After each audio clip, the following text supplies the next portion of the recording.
Welcome to iDream media. So skin బాగుంటే కనుక మనకు అనారోగ్య సమస్యలు లేనట్లే లెక్క.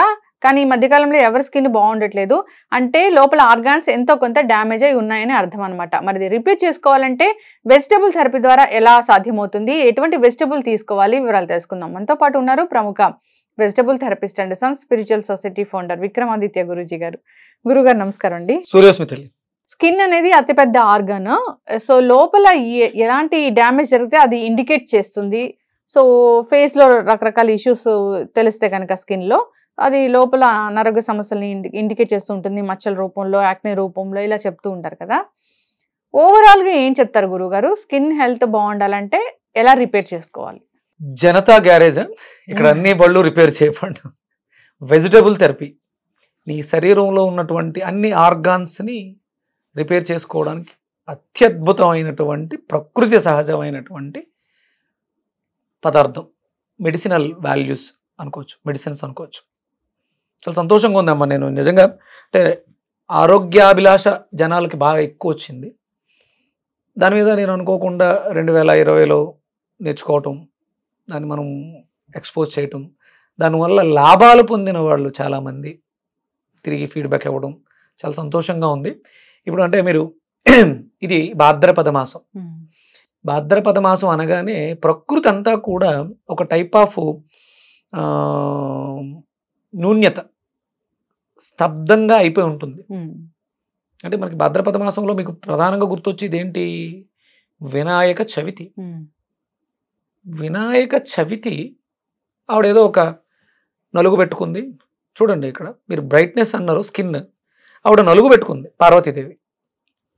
శనగపిండి అవి కలిపి నలుగు పెట్టుకుని తోమితే కింద పడినటువంటి దాన్ని తీసి ఒక ముద్ద తయారు చేసింది. అంటే పార్వతీదేవికి కూడా చర్మ సౌందర్యం మీద మక్కువ ఉంది. అంటే మరి ఈ మాసంలోనే ఎందుకు జరిగింది? ఇంతకు ముందు చేయొచ్చుగా. మనం వెళ్ళిపోయిన శ్రావణ మాసంలో చేయొచ్చు, లేకపోతే రాబోయే ఆశ్వీజ మాసంలో చేయొచ్చుగా. దేవీ నవరాత్రులు ఉన్నాయి, భాద్రపద మాసంలో చేసింది.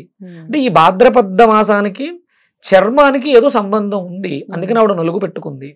ఆ నలుగులోంచి వచ్చినటువంటి పదార్థంతో గణపతిని సృష్టి చేసింది.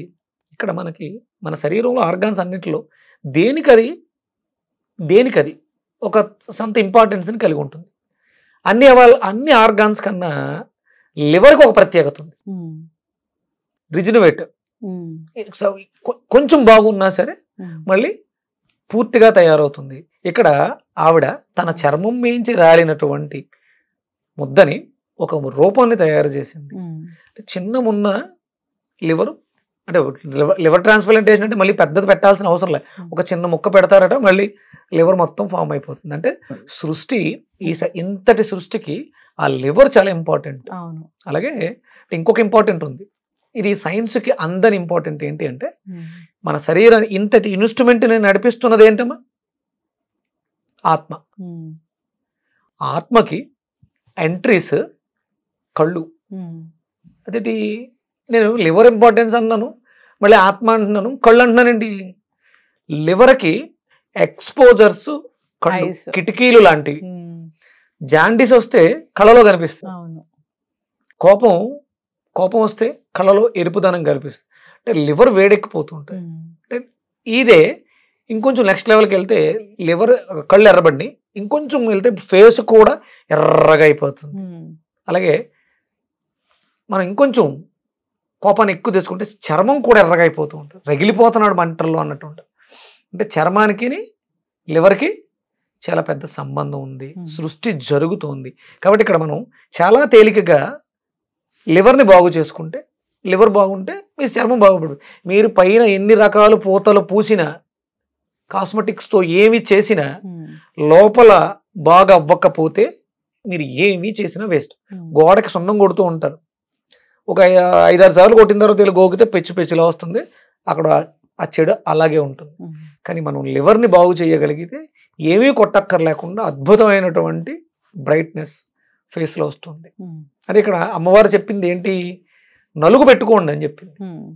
శనగపిండితో ఒంటికి నువ్వుల నూనె రాసుకొని నలుగు పెట్టుకుంటే కూడా మీకు లివర్ బాగుపడుతుంది. ఎందుకంటే మాయిశ్చరైజ్ చేశారు, మసాజ్ చేశారు. మన శరీరంలో 365 ఆక్యుప్రెషర్ పాయింట్స్ ఉన్నాయి. ఇక్కడ ఫేస్కి సంబంధించి మీరు మసాజ్ అంటే కంటి చుట్టూ ఆయిల్ రాసి బాగా మసాజ్ చేశారనుకోండి, ఆ ఇన్ఫర్మేషన్ లివర్కి వెళ్తుంది, లివర్ డీటాక్స్ అవుతుంది, బాగా తోమారు, మొత్తం ఒంటిలో ఉన్నటువంటి మట్టి అంతా కూడా బయటకు వచ్చింది ఆ ప్రెజర్ వల్ల, ఆక్యూ ప్రెజర్ వల్ల. లోపల ఆర్గాన్స్ అన్ని, ఒక లివరే కాదు, ఆర్గాన్స్ అన్ని, ఊపిరితిత్తులు బాగుపడతాయి, కిడ్నీలు బాగుపడతాయి, హార్ట్ బాగుంటుంది, ఇవన్నీ బాగుంటాయి. అంటే అందుకనే మనకి రెగ్యులర్గా రోజు చెయ్యలేకపోయినా కనీసం పర్వదినాల్లో పండగ రోజుల్లో అయినా అలక్ష్మీ దోష పరిహారం. అలక్ష్మి ఏంటి? అనారోగ్యం కదా.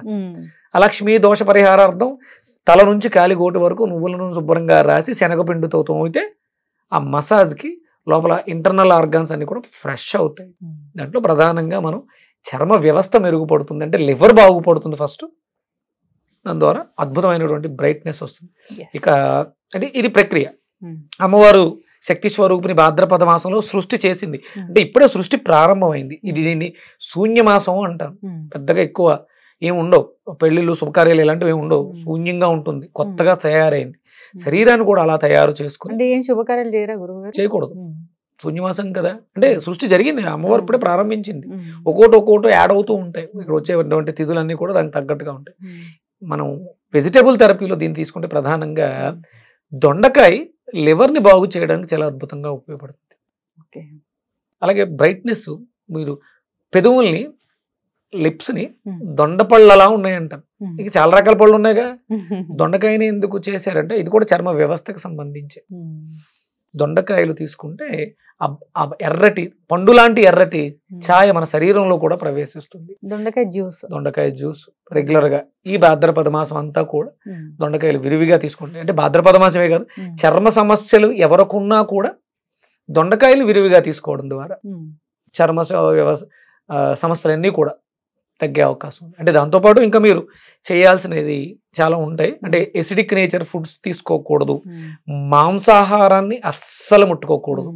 ఈ మాసం అంతానా లేదంటే జనరల్ గా తీసుకోకూడదు? అంటే మీరు బాగుండాలి, ఆరోగ్యంగా కనపడాలి, బ్రైట్ గా ఉండాలి, నవ్వుతూ ఉండాలి అనుకుంటే మాత్రం ఎట్టి పరిస్థితుల్లోనూ మాంసాహారాన్ని భుజించకూడదు. ప్రోటీన్ హై ప్రోటీన్ ఉండే పదార్థాలు తినకూడదు. ప్రోటీన్ అవసరం, ఎంత కావాలో అంత తీసుకోండి. అవి రెగ్యులర్గా మనం తీసుకునే వాటిలో వెజిటేబుల్స్లో మన శరీరానికి సరిపడా తీసుకుంటుంది, మిగతా వాటిలో విడిచిపెట్టేస్తుంది. అదే మీరు మెడిసిన్స్ రూపంలోనూ ఈ మాంసం రూపంలోనూ ఇస్తే శరీరం డిస్టర్బ్ అవుతుంది, అందుకని తీసుకోకూడదు. మాంసాహారంతో ఎలాంటి రోగాలు నయమమో, రోగాలు పెరుగుతాయి తప్ప.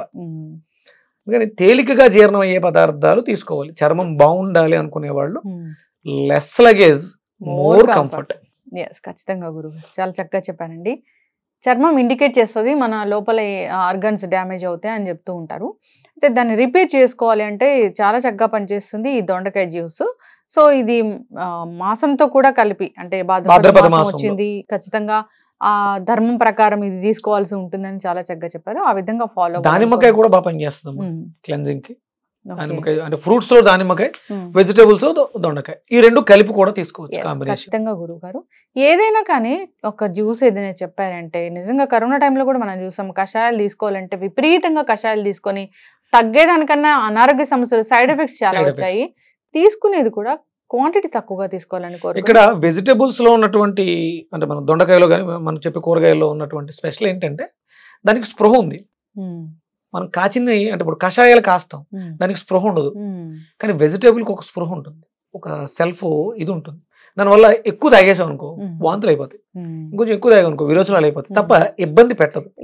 కొంచెం తీసుకుంటే సరిపోతుంది, ఒక గుప్పెడు, ఒక పట్టుకు 6, మనకి 3 పూట్ల కాబట్టి 6 మూలు 18. సో 6 దొండకాయలు, చిన్న అల్లం ముక్క, ఒక 3 తమలపాకులు మిక్సీలో చేసి జ్యూస్ చేసేసిన తర్వాత మజ్జిగ కానీ వాటర్ కానీ చేసేసిన తర్వాత కొంచెం ఉప్పు, మిరియాల పొడి.